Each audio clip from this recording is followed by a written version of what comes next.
Hello, music lovers. My name is Carter. Welcome back to another episode of Quick Reviews. For those that don't know, Quick Reviews is a segment where I try and do recordings faster than I usually do. Just do quick album reviews instead of doing the whole detailed style, contextualization, instrumentation thing I usually do. Just making a quick review. That's the name is pretty obvious, and that's what we're doing today. Today we're reviewing Bando in a New World, the fifth studio album by Donald Glover. This also happens to be Donald Glover's final album from his title Childish Gambino. We don't really know, or maybe we do know, but I'm not certain if he's going to continue after with a new name. I think I read somewhere that he might be, but this is supposed to be his final album from his title Childish Gambino, which is, I guess, a moniker that he adopted at some point. The album is planned to play along as a soundtrack to a Donald Glover film where a singer named Bando stumbles into a post-apocalyptic world where he meets a woman and her son, and together they attempt to survive attacks from technologically advanced versions of prehistoric creatures, or maybe it's not prehistoric creatures, maybe it's just lasers. I don't know, but there's a trailer where they're escaping lasers, and that's really all we know about it. We just know they're being hunted of some sort, and this sort of embodies both the concept and the sound of the album. One of the main sounds of the album and the overall experimentalism and spontaneity of the album is introduced well within the first track, Hearts Were Meant to Fly. It begins with the voice of a kid saying, "Are we gonna die?" and then quickly opens to the super bassy, highly heavy distorted, high production sound that's supposed to represent, some imminent danger. This sound seems to be highly done throughout the album, and again, it emanates this danger because it's super technologically advanced. And it sort of pairs along with, I guess, the threat that we're shown within the trailer. The trailer for the upcoming film, which happens to be to the same song, has a part where lasers start shooting out, trying to kill Bando and the girl in the sun that he finds. And these lasers shoot a similar bass sound. And so I guess maybe this attempt at the high production sound is sort of trying to wrap your brain within the world that Bando has found himself within. And that's why it's done within this intro to really, introduce that sound to you. It's sort of similar to in the Prowler and the Spider-Verse movies when he appears on the screen, that bassy sound plays, and that's sort of an introduction to the album and the sounds of the album.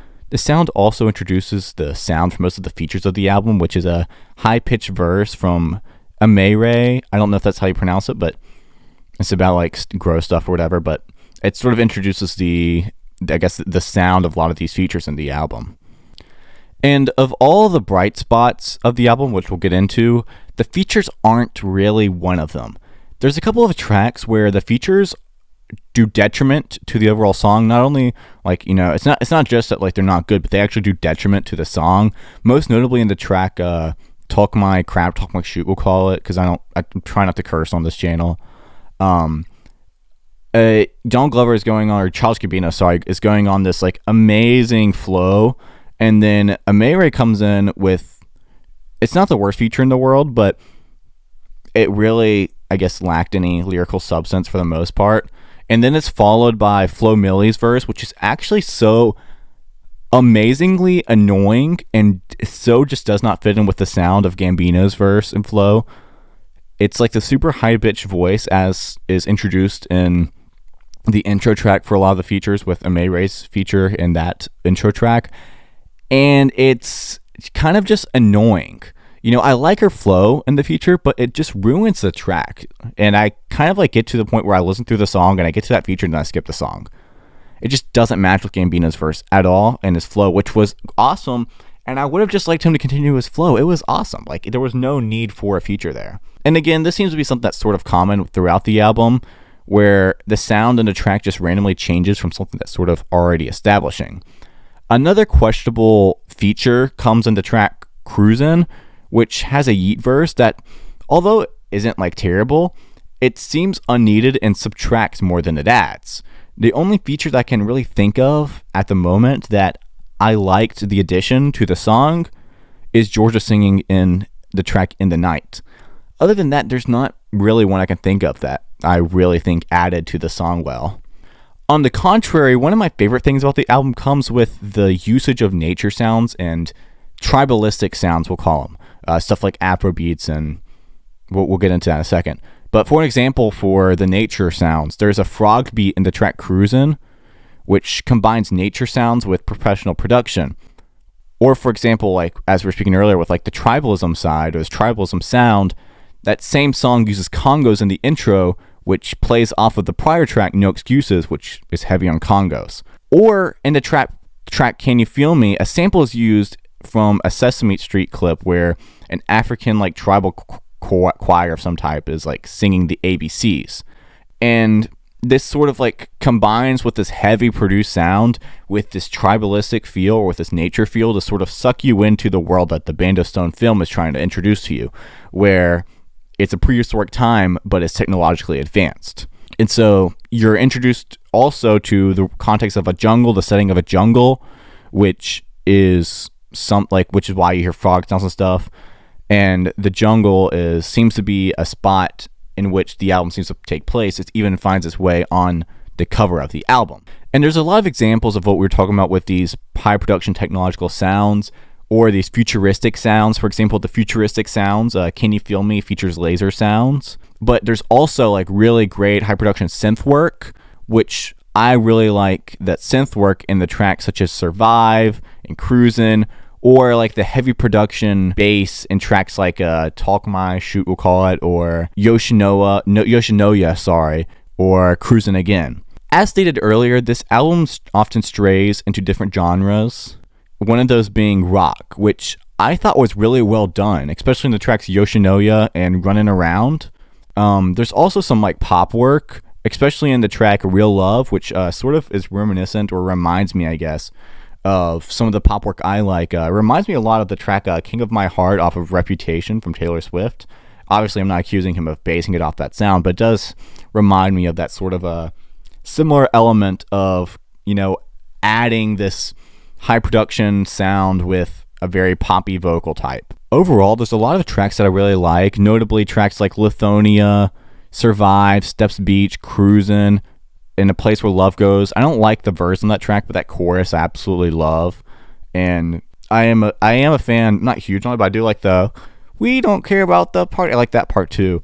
But as much as I like the dichotomy in high production and tribalistic and natural aspects for the purposes of like proposing a concept and sticking to it, the difference, although it sometimes works really well, like in Cruisin', which I really love the implementation, it sometimes lacks digestibility within some of the tracks. For example, with the track Can You Feel Me, the combination of the sample, which was kind of weird itself, especially during the part where it goes XYZ and slows down, it kind of just is not very rhythmic, I guess. I don't like that part of the sample.